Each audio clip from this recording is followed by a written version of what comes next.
This is Julian, the French winemaking guy who makes wine videos here on YouTube. Yes, wine videos. We are looking at how to pronounce the name of the most famous of all sparkling wines in the world.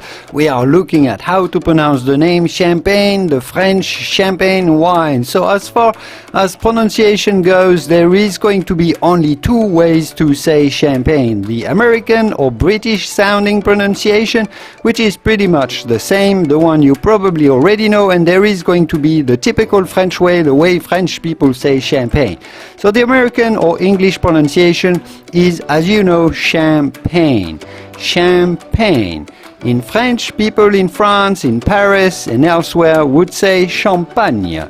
Champagne. I made a video about why you should stop saying champagne so you don't have to say pain in the word champagne and pronounce it the other way, the French way perhaps, champagne, champagne. It's just a suggestion, but I think it's worth considering. Have a look at this very video. It's a fun video, a bit of a joke around why you should say champagne rather than champagne. I hope these videos were useful, and I'll see you soon in the wonderful world of wine, in the wonderful world of vino. Au revoir.